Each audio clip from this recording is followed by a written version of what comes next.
how you doing? I thought I'd give you a little update on something I'm working on here.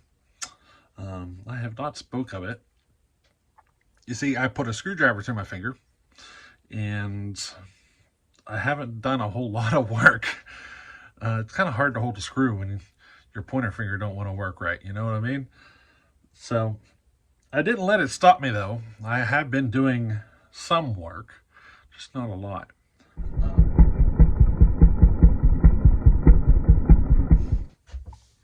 Let me show you something. So this old carburetor, I put a kit in it. You know, I'm working on getting something running. Let me show you. I wanted to get an old one running, a little older than I typically work on. It's a Homelite Zip. So yeah, I wanted to try to get it running,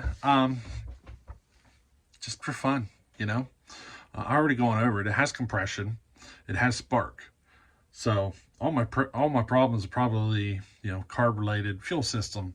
You know, I decided to go ahead and put a kit in the carburetor, but I'm not getting any flow out the fuel tank, none. So that's the next step I got to do. I got to get that opened up, get some, you know, do whatever I got to do to get it working. So I'm thinking maybe I'll be able to do that tomorrow, and hopefully I get that all started tomorrow. You know, I'd love to have that thing running. It would make for some cool videos, wouldn't it? Maybe we can look. Maybe we can even look at doing some go fast mods to it. What do you think? A little go fast work on an old Homelite Zip. That'd be fun. I doubt it would get the crazy speeds or anything, but you know, it'd be fun regardless, right?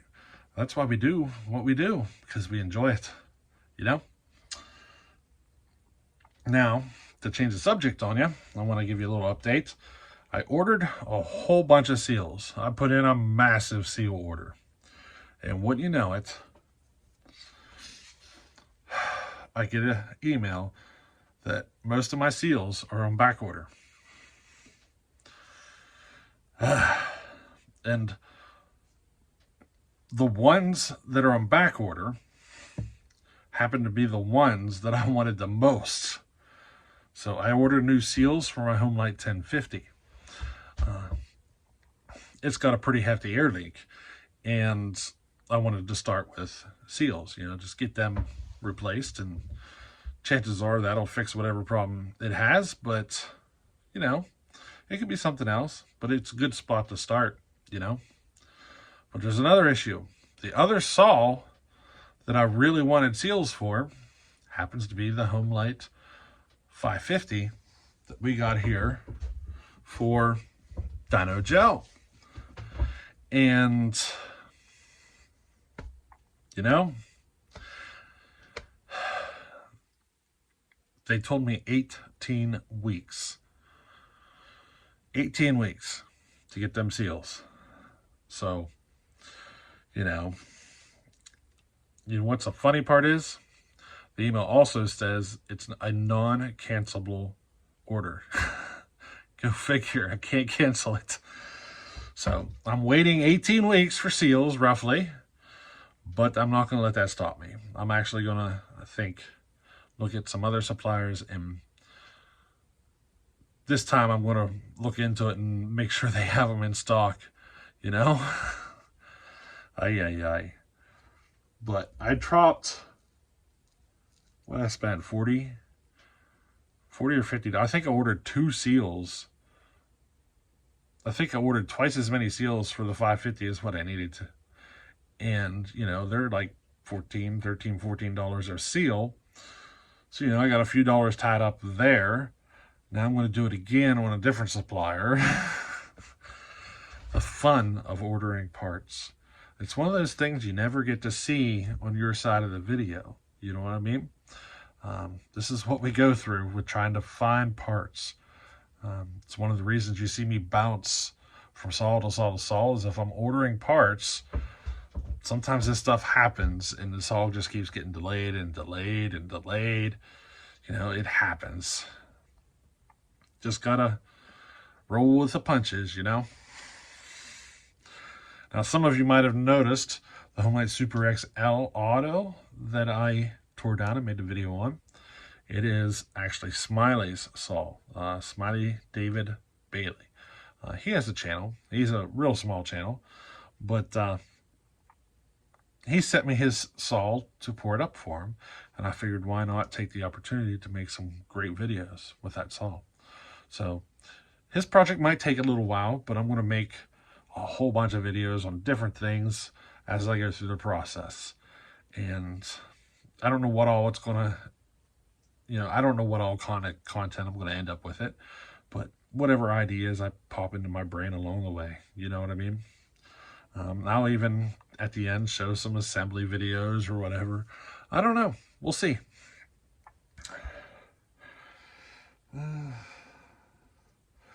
Now, Mr. Obsolete's saw is Permax 610 that I'm going to port.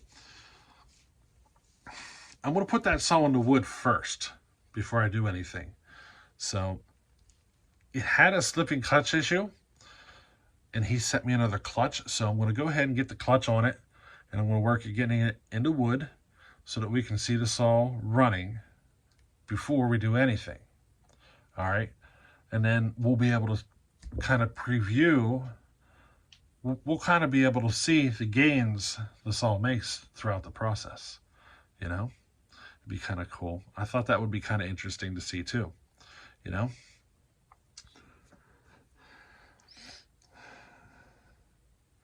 Now, there are some changes coming to the channel. I'm not ready to talk about it yet, but there are some changes coming, and you'll see some things happening over the next couple of months. And, you know, just going to roll with the punches and kind of work through it. So videos might, you know, might have a good week one week, and then another week we may not get a video at all. It might happen. So just kind of be patient with me while some stuff happens here. I'll get you more detailed as time goes on, but just be prepared. I'm going to make videos when I can, but you know, it may not be as steady as we do right now. Okay. Now, the 925. I am going to run it again before I do any work, or should I say any further work to the saw. The last video, the chain was super aggressive and I tuned it really lean, and I want to see what it does when I tune it properly. You know, there's a chance I might have hit it, my goal. I doubt it, but I'm not going to know unless I run it one more time before I make any transfer adjustments. So you will see a video coming with the 925. You'll see another one. I'm going to richen it up a little bit, try to bring the peak, you know, power and the peak RPM a little closer together so that it's not so zingy. It will bring up the torque, but I'm curious to see if RPM drops when I do this. You know what I mean? Because I'm going to richen it up. So let's see what happens. You know what I mean? You never know. It's kind of one of those things. Got to run it a few times until I get a good feel with it. You know? Now, if you haven't noticed the post I made, if you haven't put two and two together, I shipped TazMan saw out to him. So, TazMan, if you're watching this, it's on its way. In fact, it should be arriving at your place any day now, because this video is probably going to be a few days until I get it out. So, TazMan, be ready. She's going to be at your doorstep any day now. But I want you to prepare yourself for the way this saw tunes. It's different than what you might be used to. I have peak RPM pulled down as close, pretty close to peak power. Okay, so watch it when you tune. how do I explain this? When you're leaning the saw out, you're going to notice you're going to hit a point where peak RPM just kind of levels off. And as you lean it out, it doesn't go up higher anymore. Okay, so that's the point you know that you're as lean as you can get. Now, if you're at that point that you're as lean as you can get, you need to richen it up some. Okay, but when you find the sweet spot, and I know you're going to play with it, you will find the sweet spot.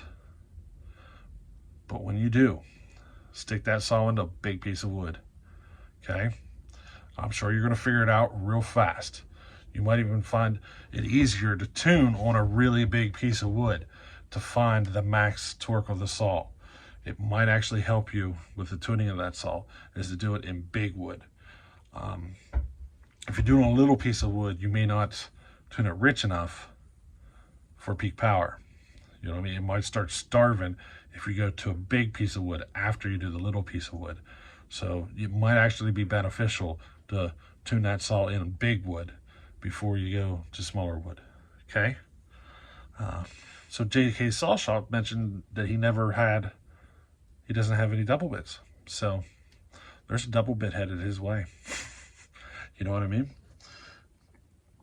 Hey, everybody's got to have a double bit laying around. You know what I mean? I got a couple. I don't use axes, so, you know, they just kind of sit around with me. But I thought JK Saw Shop could put it to use, so we sent one out to him. You know what I mean? But I thought you guys enjoyed a little update, and, you know, to see where we're at. The finger is, just so you know, this is the finger, it's still numb. This whole area is numb. Okay, all the way to the tip. Well, not the very, very tip, but real close to the tip. This whole area is still completely numb. If I put any pressure on it, it causes a weird pain of some sort. It's different because it's kind of numb, and I don't know. I can't explain it. You know what I mean? So it's healing. I don't want to get full of dirt and grease and everything. So, you know, there's still a hole in my finger. And it's been a week already. So this thing's probably going to take a little while to heal up. I'm just waiting for, you know, some of the numbing sensation to kind of go away, and, you know, there not be a hole through my finger to really start tearing into these saws. So some cutting videos I think would be better than some working on saw videos right now. So that's what I'm going to focus on. Tomorrow I plan on making a few videos. So hopefully we'll get to see some cutting here soon. Alrighty. So I hope you enjoyed this little update, and we will catch you on the next one. All right, later.